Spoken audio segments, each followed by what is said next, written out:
Bismillahirrahmanirrahim. Assalamu alaikum. Let's start this new episode of our essay discussion forum weekly meetings. Today, our topic is higher education as a savior of a nation.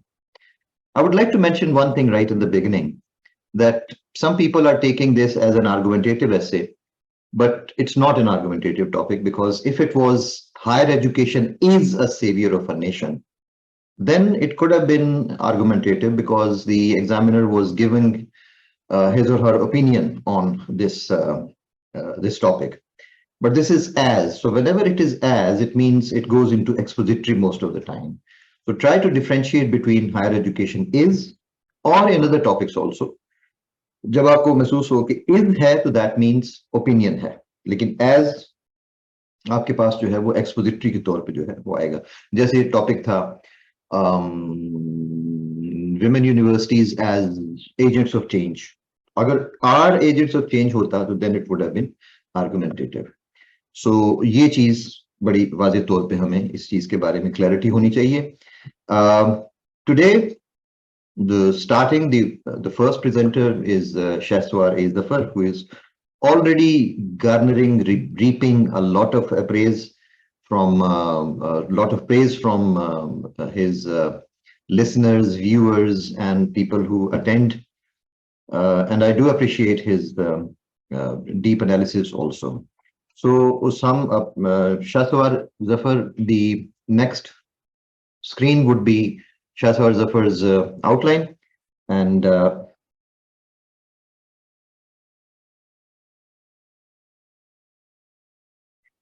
okay, Shahswar, Bismillah. Thank you very much, sir. And good morning, dear group members.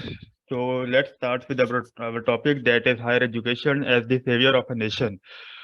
So the basic division of our essay will be, first of all, introduction, followed by a overview paragraph where we will be establishing the relation between higher education and the survival of a nation.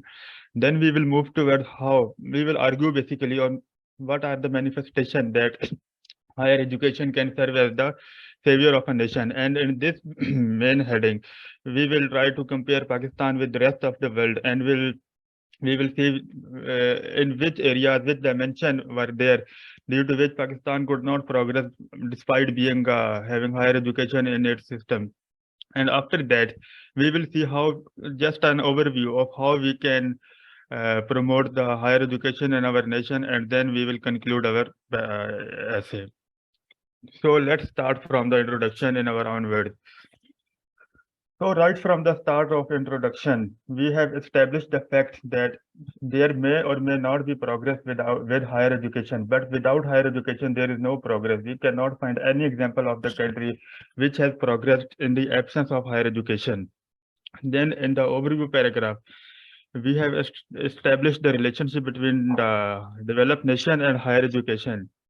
Moreover, there is a list of, if we develop two lists, the one with the maximum number of PhDs or simply the maximum ratio of higher education, and the list with the maximum development, maximum, we can say, life expectancy index, or every indicator which showed the development or economic prosperity, we will see that these two lists will roughly overlap.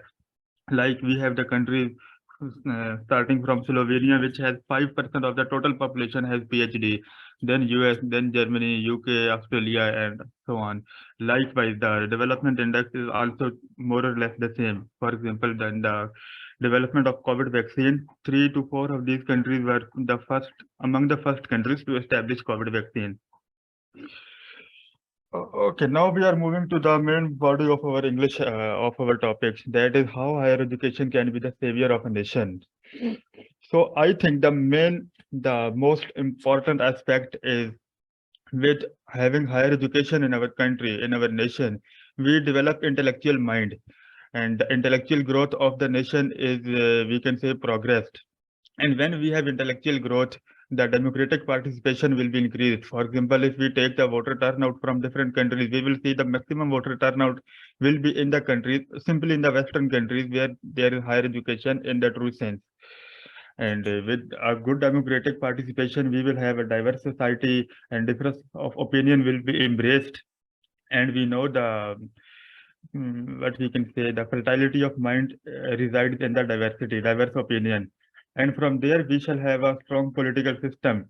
And a strong political system means the life expectancy of the nation is increased because in the 21st century, we can say the defense of the country is not only related with the geographical frontier, but it is now extended to the economic prosperity, your political stability, and your military stability, military might, as well as geographical frontier. We have an example of to this argument when we talk about the budget related speech. It is a practice followed in almost all the lower legislature, lower house of the legislature in the world, that the budget is followed by a debate which persists over many days, depending on, there is no law to dictate, but the budget debate describes the, we can say, intellectual mindset of the nation, that how much they are willing to debate on their issues.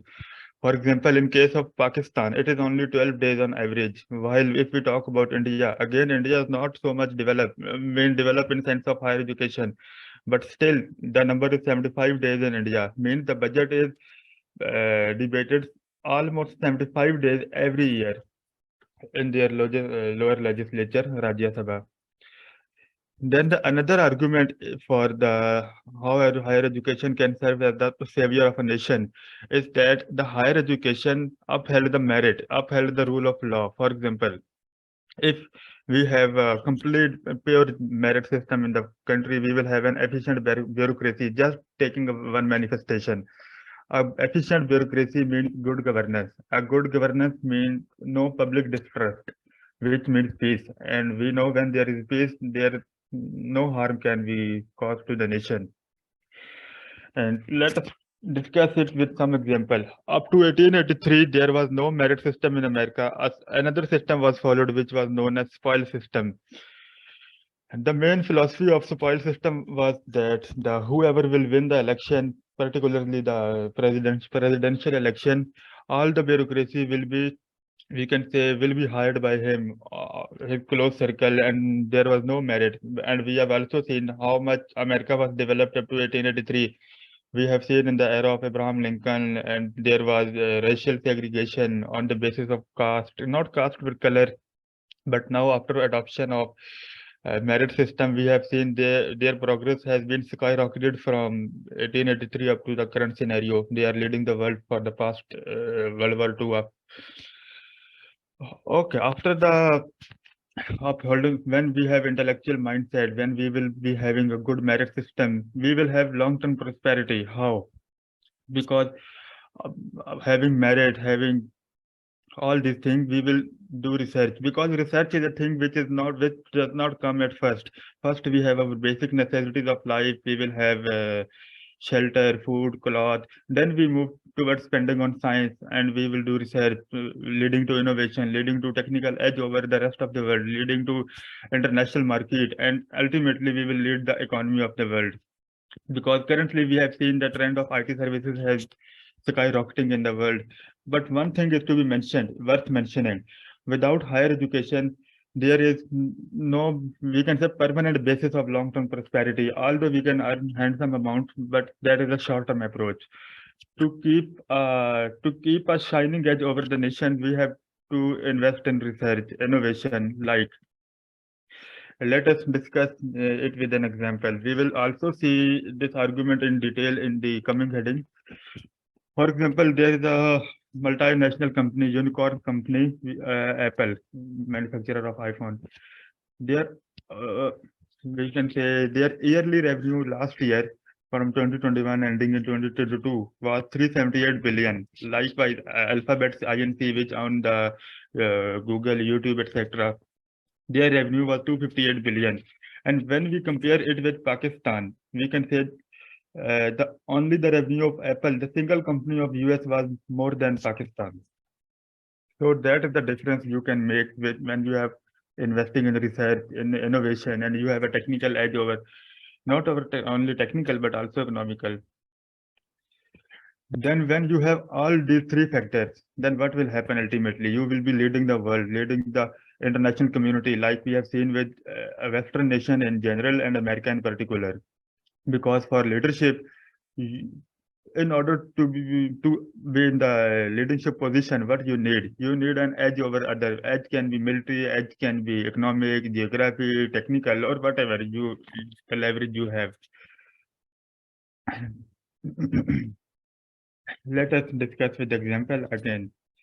In US or the West, the practice of innovation is followed, and by innovation we can say that after innovation you become eligible for the fittest, to become the fittest among all these stakeholders, and then you lead the world. While in contrast with China or Asian tiger, not only China, even India, Pakistan, Asian tiger, there is a case of mass production. They are hugely investing in, and we can say broadening their production base, but there is little or none innovation. When you have no innovation, you cannot be the leader of the world. And we have seen, despite having earning a handsome amount yearly, I mean GDP, China is still not leading the world.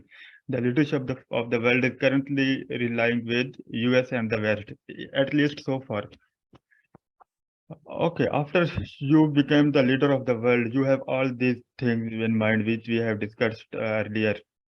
Then what will happen? You will be the cultural flag bearer. When you are rich, when you have power, when you have edge over the other countries, the rest of the world, it will buy anything you will sell them. Like you have culture, you have product, you have innovation. For example, all the pharmaceutical companies in Pakistan are manufacturing only what is given to them by US. They are not inventing anything. They have no research, so they have just followed. They can only manufacture with the American. There is organization drug regulatory authority, which they have approved. Only that can be manufactured here. So, talking about the cultural flag bearing of the world, when you are leadership, you are followed. Your culture is exported, like we have seen after the particularly since the dawn of industrial revolution in the Europe and after the World War One, the American culture is exported and it is transported to every corner of the world. So what happens when your culture is followed? When your culture is exported out of the country, you are perpetuated. When your culture never dies, you always live in the world in some form, provided your pace of advancement is the same. Okay, let us moving to the next argument, enabling survival of the fittest. We have seen earlier also that when you do innovation, when you invest in research, you become in the race of survival for the fittest. It is also the law of the nature. When you pursue higher education, you struggle for your survival. For example, we have recently seen in the last 2 years the manufacturing, what we can say, invention of the COVID vaccine. If the countries manufacturing the COVID vaccine, like USA, UK, Germany, USSR, China, and Australia, if they had established their monopoly over the world, if they denied exporting the COVID vaccine formula to other countries, what we can do? Then simply only those countries will survive which have access to COVID vaccine or simply which are manufacturing. The rest of the world would either die or would be in a very worse situation. Likewise, we can extend this example to the earlier civilization like Indus Valley civilization. Today, we know only three ancient civilizations which we have extensively studied about, namely Indus Valley civilization, Sumerian, or the Egyptian civilization. Why we don't know the others, or even at least their contemporary, because they lack in the technical expertise or they were not familiar with the highest education standard of their time. So we only know the only one survivor that was Indus Valley in our area or the Egyptian civilization in their respective areas. Likewise, in the case of Greek, Roman, even their names are still used today in the solar system, in scientific etymology, everywhere. Likewise, Abbasi, because the Baghdad flourished in the rule of Abbasi, all the Muslim philosophy, Muslim scientific work was the product of Abbasi rule. After then, we have seen the rise of Ottoman Empire, and then currently we are living in the Western era. After that, when you have everything, you have cultural dominance, you have leadership role, you are investing for the development of science, you have a good political system, you have good governance, everything, then what happens? It ultimately benefits the image building of your nation. Because just say one example, you have higher education, you research, you contribute maximum for the welfare, all medicine, healthcare, just we have discussed earlier कि हमारी जितनी भी medicine बनती हैं, जितना भी हमारा health care है, ये हम खुद से कुछ इन्वेंट नहीं कर रहे, हम जस्ट एक मैथ प्रोडक्शन कर रहे हैं, और हम मैथ प्रोडक्शन उसी की कर सकते हैं जो बाहर से अप्रूव हुआ है। जैसे कोविड के केस में भी अभी हमने देखा है कि हमें वैक्सीन मिली गई है, तो एक जो कंट्री वैक्सीन बना रहा है उसका इमेज अल्टीमेटली बिल्डअप होता है कि इस कंट्री ने वैक्सीन बनाई और फ्री ऑफ कॉस्ट फार्मूला सबको दे दिया। ये एक सॉफ्ट इमेज में बहुत एक अहम किरदार अदा करता है। उसके बाद हम देखते हैं कि वो कौन से ऐसे एलिमेंट्स हैं जिन पे हायर एजुकेशन का प्रमोट किया जा सकता है, पर्टिकुलरली इन पाकिस्तान की एग्जांपल से हम देखेंगे। फर्स्ट ऑफ ऑल तो ये एक ऑब्लिगेशन है, not only constitutional but also religious obligation. हमारे आइन का आर्टिकल 25A कहता है, उसके अलावा हम SDG sustainable development goal, sorry it is SDG, उसका गोल नंबर 4 भी क्वालिटी एजुकेशन पे स्ट्रेस देता है और हम उसके सिग्नेटरीज हैं। उसके अलावा हमारा रिलीजियस ऑब्लिगेशन भी है, क्योंकि जब तक हम ऑर्डिनरी एजुकेशन को नहीं फरोग देंगे तब तक हायर एजुकेशन नहीं आएगा। ये दोनों तीनों एलिमेंट तो ऑर्डिनरी एजुकेशन के साथ हैं, मीन्स अप टू मैट्रिकुलेशन और इंटरमीडिएट, लेकिन जब तक वो बेस हमारा स्ट्रांग नहीं होगा हम हायर एजुकेशन पे कैसे जाएंगे। उसके बाद है कि हमें हायर एजुकेशन में इन्वेस्ट करना है, क्योंकि कोई भी चीज़ हो उसमें आप अपने कैरियर में इन्वेस्ट कर रहे हैं, अभी हम बैठे हुए अपने टाइम इन्वेस्ट कर रहे हैं, आइदर फिजिकली हो सकता है या आप टाइम के एतबार से हो सकता है, इसमें इन्वेस्ट करेंगे तो कल को कुछ बेनिफिट होगा।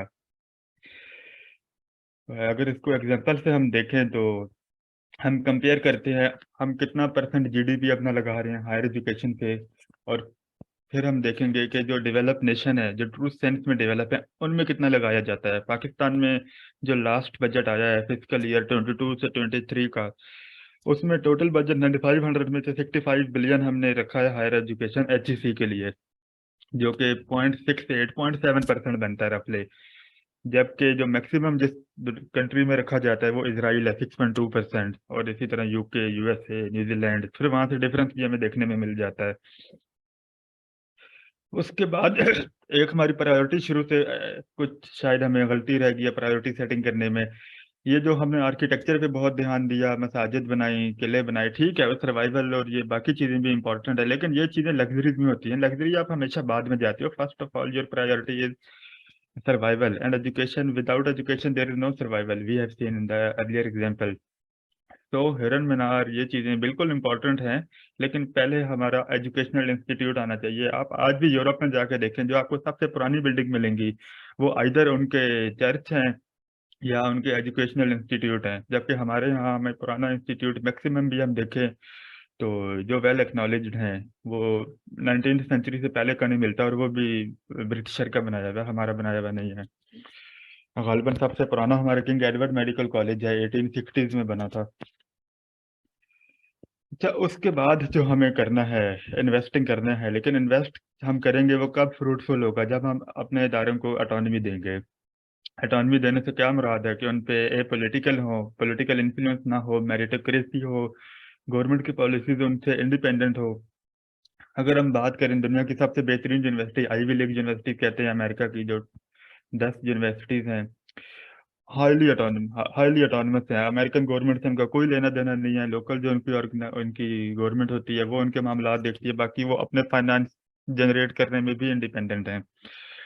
फिर रिसेंटली हमने एक इशू देखा है डॉन अखबार में, डॉक्टर परवेज हुद भाई हैं हमारे प्रोमिनेंट न्यूक्लियर साइंटिस्ट, उन्होंने ये हाईलाइट किया था कि कायद आजम यूनिवर्सिटी का लैंड है वो ग्रैब करके वहाँ पे कंस्ट्रक्शन हो रही है बाईपास की, और ना सिर्फ ये तो अभी चलें करंट इशू है कि बाईपास की कंस्ट्रक्शन हो रही है, उसके पहले हाउसिंग कॉलोनी भी एक बनाई जा चुकी है जिसमें हमारे लेजिस्लेटर को भी काफ़ी लैंड वगैरह दिया गया था डॉक्टर परवेज के मुताबिक।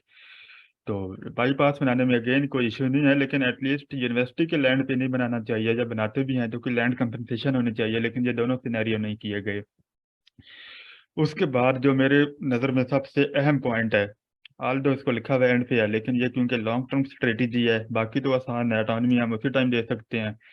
बाकी जो है बाकी जो फैक्टर्स हमने देखे हैं वो फौरन हो किया जा सकते हैं कम और बेश, लेकिन ये ऐसा फैक्टर है जिसपे हमें 10-15 साल काम करना है, फिर हमें रिजल्ट मिलेगा। क्योंकि हमने देखा जो 1990 नॉट 1980 की जो डेकेड में हमने पॉलिसीज रखी है उसका आज हमें रिजल्ट उसका मिल रहा है। तो अभी हमने ये एक दफा रुक के अपना रियलाइन करना है कि हम हीरो किन को मानते हैं, और अपनी हिस्ट्री को हमने इम्पार्शियल होके उसको रीडिफाइन करना है। क्योंकि देखिए जो आपके हीरोज होते हैं सब कॉन्शियस में आपकी नेशन उसी को फॉलो करती है। हमने ये गलती की है मुझे लगता है कि हमने हीरोज की डेफिनेशन को सिर्फ एक पर्टिकुलर प्रोफेशन से एफिक्स करके रख दिया है, बाकी जो फील्ड ऑफ लाइफ है उनको बिल्कुल हमने हीरो से निकाल दिया है। आप आज भी किसी भी स्कूल वगैरह में, पर्टिकुलरली गवर्नमेंट स्कूल में जाके देखें तो आपको वो जो शहदा हैं उनका मिलेगा। शहदा की नो डाउट बहुत बड़ी उनकी कुर्बानी है, उससे तो बड़ी कोई भी नहीं हो सकती, लेकिन बाकी भी हैं, उनको भी हमें एक्नॉलेज करना है। खास तौर पे जो हमारी एजुकेटेड क्लास है, एकेडेमिया है या पढ़े लिखे लोग हैं। यहाँ पे worth mentioning doctor Abdul Salam को करना चाहिए कि जो पाकिस्तान के सबसे पहले नोबेल लिया, और लिया भी साइंस में, जो कि मुश्किल होता है बहुत बाकियों की निस्बत। मेरा अपना ये व्यू है।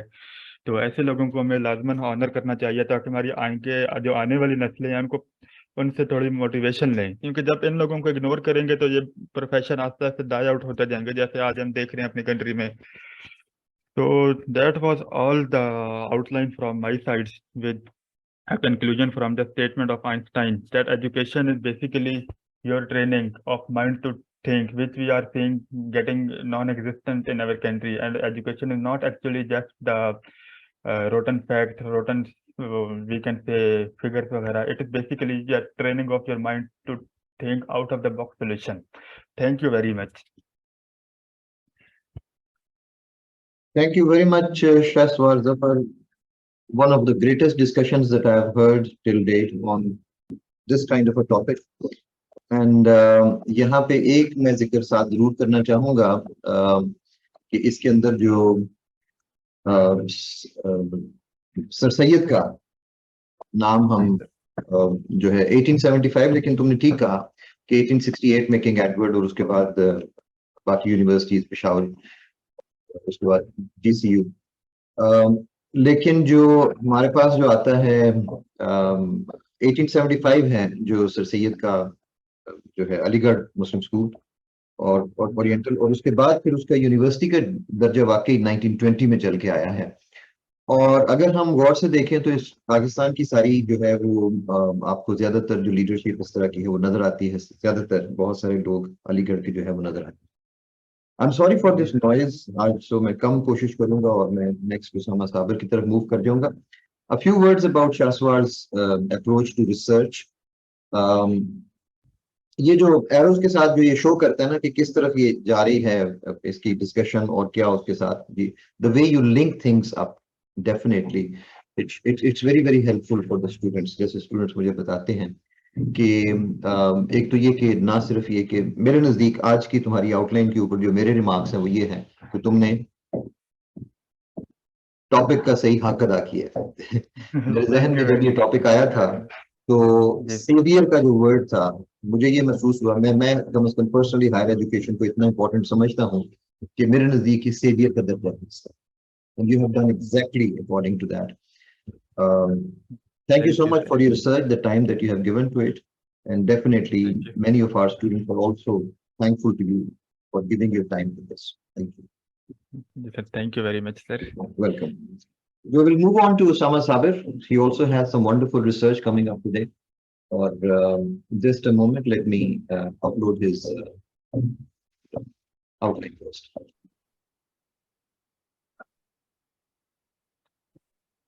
On screen now you see the outline by Usama Sabir. Usama Sabir, it's over to you. Bismillah. Thank you, sir. Assalamu alaikum, guys. I hope everyone is good. As you know, today's essay topic is higher education as the savior of a nation. I'll start off with the introduction. In the introductory paragraph, I've discussed that how throughout human history, universities and academia have brought a lot of benefits, not to the individuals that were attending those universities, but also the society they were living in. And as the time passes on, and we know the progress has been made, and new inventions, new discoveries keep on appearing in the scientific domain. So in order to keep up with the pace of this innovation, this constant technological advancement, higher education is of prime importance. And with well planned higher education system, a nation can be saved from any unprecedented crisis.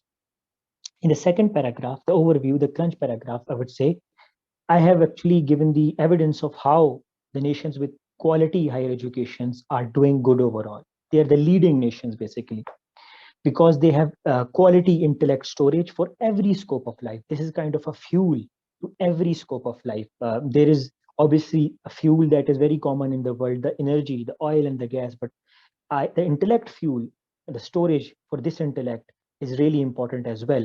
And this gives positive projections on every field, every industry in the world. And this is obviously substantiated by QS's global local ranking. Obviously, QS is an organization that gives university rankings, but in 2018, it also gave the regional rankings, the areas or the regions of the world or the countries of the world that are doing well and they are leading in higher education. And top 10 are given in the list with US, UK, Germany, Australia, and China, South Korea, and Japan. So it's a mix of Western and Eastern countries. So we cannot say that West is doing well in that. There are countries of Eastern region that are also doing well. So and that is why they're leading, because they have quality higher education. In the next year, 3A, I have, in this section, I have explained how higher education can save a nation. Sir, can you scroll down, please?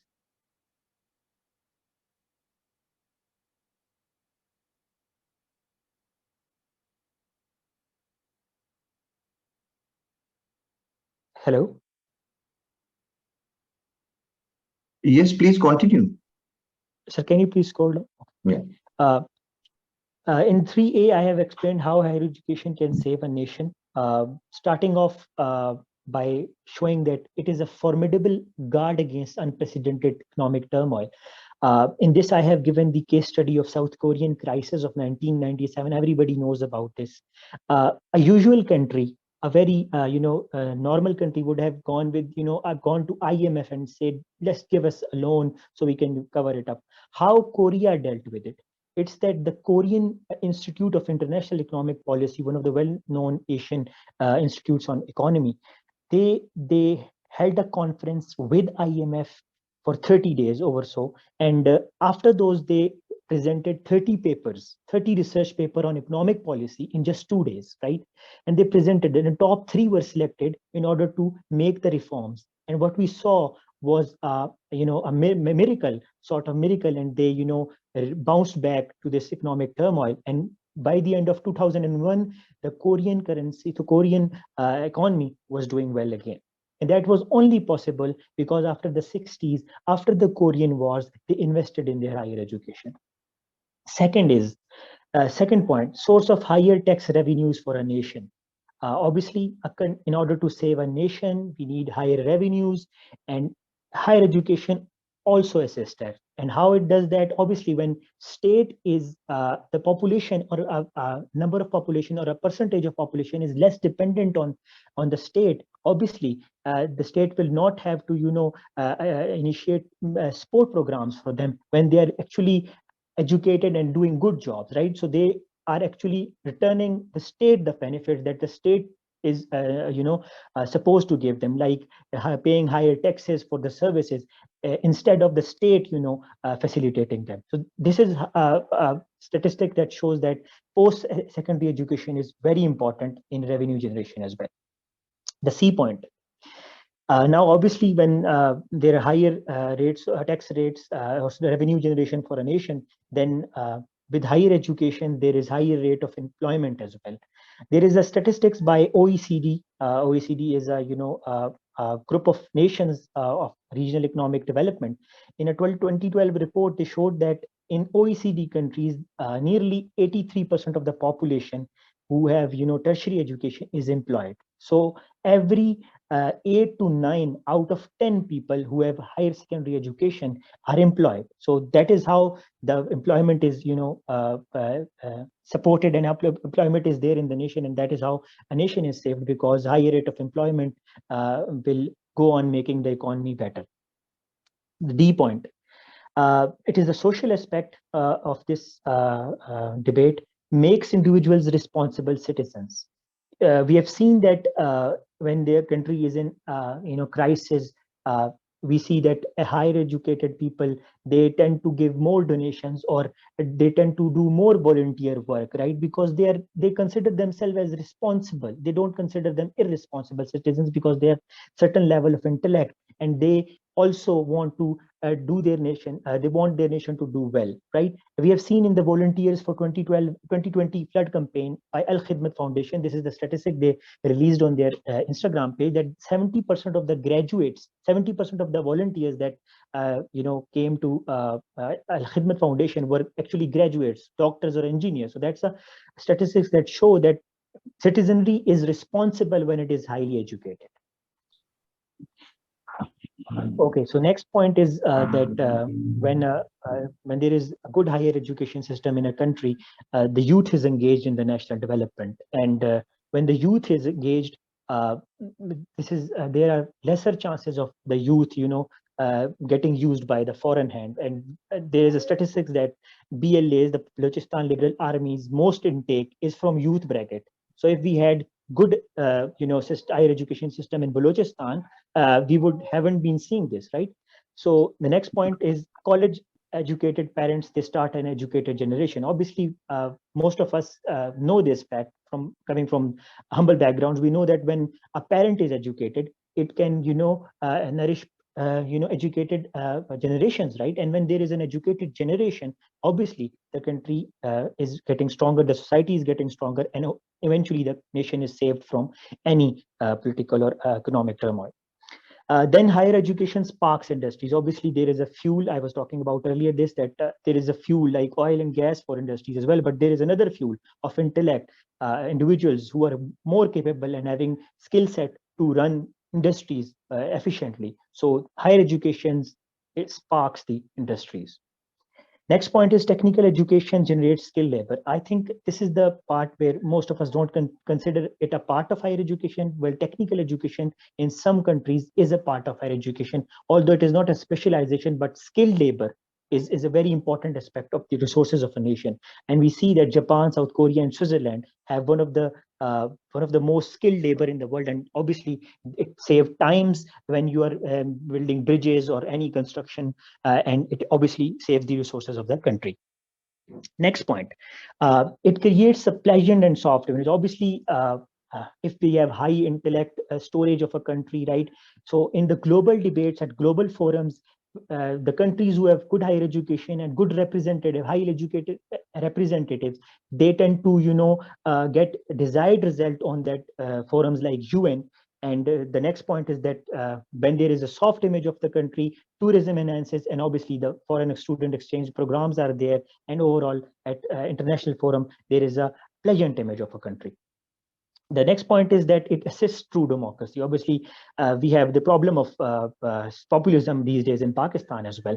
So a highly educated individual can guide hundreds around him in order to stop unpopular and unpopular irrational thinking. And in order to prevail rational thinking, it saves the nation from any unwanted political unrest. Next point is an important pillar of strong national security. Most of us don't consider national security being directly related to good quality education, but we know that if there is skilled workforce, that means good economy, right? If we have skilled leaders, that means obviously the nation is good hand. But if we have educated citizens, then eventually we are going to create a secure nation, because those highly intellectual citizenry will obviously make efforts in nation's growth. And when the nation is growing, it is obviously secure and safe.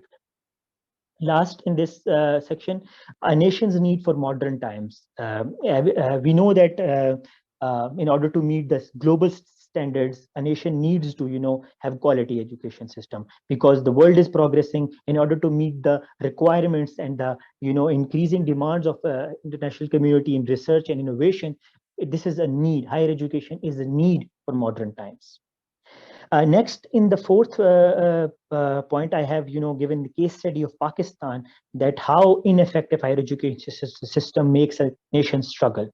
In the first part, I have discussed the conventional issues with higher education of Pakistan. Obviously, we know that there is no direction, basically. One of the main reasons that our higher education system has no direction, whether it be system, whether it be budgetary allocations, both, we don't have any direction for that. And that also leads then to poor quality. This is an interesting fact that we have the fifth largest pool of scientists and engineers, but not a single famous researcher is known to have a Pakistani background, and that is alarming.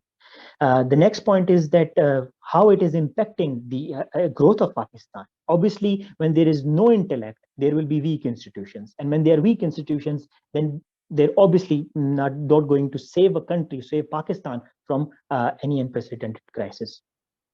And next, in the fifth point, I have given the way forward that how a nation can be saved through comprehensive education model.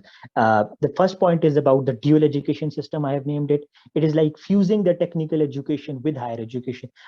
Some of the countries consider higher education as a whole, and technical education is a part of it. But for the reference of Pakistan, we have to emphasis on the technical education side as well. Training the workforce and vocational pathways should be also allotted.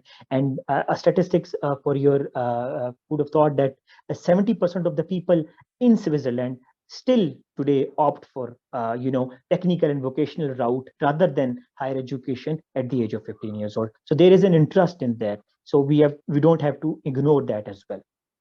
Then taking good points from both Western and Eastern model. As in the introductory paragraph, I have mentioned that both Eastern and Western countries have examples that nation with higher education models are doing well. So we have to take goods from both sides. It will be wise. It will be unwise to consider one Western model and ignore the Eastern world. Like we have to incorporate the flexibility of the higher education system from the West and the rigidity of the Eastern model from China and South Korea. And then we incorporate that, the good bits of it, and we will have a very flexible and a modern education system. Then last, I have emphasis on quality over quantity. It discussed the number of institutes. A very interesting statistics that last fiscal year, Punjab government opened 10 universities in the 2021 year, and it is obviously opening at every corner of the street, right? And out of those 180, which are the total number of institutes in Pakistan, NUST is the only one that is making in the top 500 ranking. So it is surprising. The rest are just giving degrees out there, and they have no quality. So I'm not saying that we shouldn't open new universities, but we can allocate the same budget to the already open universities in order to increase their campus worth and overall facilities of higher education. And then comes the conclusion, and I've concluded with a quote from Confucius that education breeds confidence, and eventually confidence breeds hope, and hope breeds peace. And when there is a peace in the nation, in a country, then truly a nation is saved. So over to you, sir. Wonderful work, Thomas Agar. Wonderful work. मैंने जैसे तुम्हारी outline start होने से पहले कहा था कि let's go through some of another piece of great research, Osama Sabir's outline. And of course, you have done justice to the introduction. थोड़ा सा जरा इसके अंदर जो BLA का जो रेफरेंस आपने दिया है उसके ऊपर कुछ लोगों को ख्याल है कि ये क्योंकि नेगेटिव एंटी स्टेट ऑर्गेनाइजेशन है, मे बी इसका मेंशन यहाँ नहीं था होना चाहिए, लेकिन तुम्हारा जो पॉइंट है वो यही है, उसको प्रॉपर्ली जाहिर है तुम जस्टिफाई भी कर सकते हो. Without going into that discussion too much, it's a wonderful outline. I would like to mention just a few things which have come up during the discussion with your outline. के देखिए 2-3 levels हैं growth के या किसी भी nation की training के. Number one, ethical background, ethical base है, और ये गालबन lower और education high school तक उसका main focus जो है वो ethical training है. उसके बाद साथ ही साथ जो है वो हाई स्कूल जो है वो ट्रेंड स्टार्ट करता है, जिसमें आप सीड्स ग्रो करते हैं, सीड्स आप लगाते हैं इंटेलेक्चुअल ग्रोथ के. And then it is the intellectual growth which actually changes a nation. And at the top level it's innovation. अब इंटेलेक्चुअल ग्रोथ यूनिवर्सिटीज का असल काम अभी तक इन दोनों आउटलाइन से नजर आ रहा है, वो ये है कि intellectual growth of a nation. अब जो जैसे जैसे मैं बोल रहा हूं, हमारे माइंड में साथ साथ पाकिस्तानी एजुकेशन, हायर एजुकेशन का कंट्रास्ट साथ साथ चल रहा है, without going into those details. और अल्टीमेटली इंटेलेक्चुअल ग्रोथ की एंड पे चल के इसके बाद आगे चल के जो है वो इनोवेशन आती है, और इनोवेशन आती है रिसर्च की वजह से. So we can say that the basic tiers of education are growth of ethics, जिससे आप एक ethical moral society grow करती है, और उसके बाद intellectual, जिसके साथ एक society as a group, as a whole nation जो है वो उसके अंदर cohesiveness आती है. और उसके बाद चल के तो तीसरे नंबर पे जो है वो रिसर्च आती है, जिसके थ्रू इनोवेशन आती है, और लीडरशिप ऑफ द वर्ल्ड आती है. ये मैंने आपके इन तीनों जो अभी तक जो आपकी जो चीजें नजर आई हैं उससे है. अब इसके अंदर एक बड़ा इंपॉर्टेंट पॉइंट इसने मेंशन किया स्विट्जरलैंड का, कि जहां पे टेक्निकल एजुकेशन जो है people opt for that. Germany इसमें सबसे बड़ी मिसाल है, जहां पे क्लास 8 ऑनवर्ड्स वोकेशन जो है वो डिवाइड कर ली जाती है. हाई स्कूल लेके नहीं जाते उसको, वहीं से वोकेशनल एजुकेशन, आपने वोकेशनल एजुकेशन की तरफ जाना है या कि academic. Surprisingly, about 60% of the people opt for in German system for the vocational education. About 40% will go to the academic side. हमने वोकेशनल इंस्टीट्यूट्स बनाए हुए हैं, लेकिन अगेन उसके लिए मैट्रिक जो है वो शर्त रखती है, और मैट्रिक अगेन जो है वो सारे का सारा नॉन टेक्निकल एजुकेशन के थ्रू जो है वो होता है. सो कहीं ना कहीं जैसे शाहसवार ने कहा कि हमसे प्रायोरिटीज में कहीं ना कहीं जो है वो गलती होती रही है, और प्रायोरिटीज की गलती मुझे साफ नजर आती है, मुझे जो समझ आती है, it is because of non technical people and political interference influencing major decisions in education most of the time. एक मिसाल मैं कल ही दे रहा था कि बीबीसी का मैं क्यों कहता हूं, जब भी आपने कोई एनालिसिस सुनना है किसी वर्ल्ड सिचुएशन के ऊपर, तो बीबीसी का सुनो. व्हाई? बीबीसी में आपके पास जब भी एनालिसिस के लिए वो बुलाएंगे तो किसी यूनिवर्सिटी प्रोफेसर को बुलाएंगे. They don't invite politicians as such. आप देखेंगे most of the time west सारे में जब भी कोई किसी सिचुएशन को एनालाइज करना है तो हमेशा यूनिवर्सिटी प्रोफेसर, अल जजीरा देख ले, यूएसए के आप देख लें, चैनल्स देख लें, कोई भी आप चैनल्स देख लें वहां पे वेस्ट के, तो वहां पे आपको mostly it is the university professor. Even मतलब इसके ऊपर जो ये जो है मिडिल ईस्ट कॉन्फ्लिक्ट के ऊपर जो ज्यादातर जो एनालिसिस आ रहा होता है, दोज आर यूनिवर्सिटी प्रोफेसर. हमारे मुल्क में कितनी दफा यूनिवर्सिटी प्रोफेसर आपको नजर आते हैं, स्वाय एक परवेज भाई के अलावा हमें कितने लोग नजर आते हैं, या लम्स के 2-3 प्रोफेसर फैसल बारी हैं जो अब नजर आते हैं बोलते हुए इन चीजों के ऊपर. तो अब अमूमन क्या होता है, पॉलिटिशियन बोल रहे हैं, पॉलिटिशियंस शायद अवाम की लैंग्वेज समझ आती है. सो ये है जहां पे हम लोग लैक कर रहे हैं बेसिकली, कि इंटेलिजेंसिया को पीछे डाल के क्लर्जी एंड नाम निहाद मोटिवेशनल स्पीकर्स को हम समझते हैं कि they have the analytical authority and power also to analyse the problems of a nation, which is of course putting the cart before the horse. Next, it is Ali Raza. So the next on the screen would be, so Usama Tabir और शाहसवार जफर, आपकी basically outlines देखने से मेरी ये जो सारा analysis का part जो था वो यहाँ से स्टार्ट हुआ. Next I would move on to Ali Raza. Thank you. Okay, I lost my internet connection. Actually, we will end the part 1 here, and the next 3 outlines are in part 2. Thank you.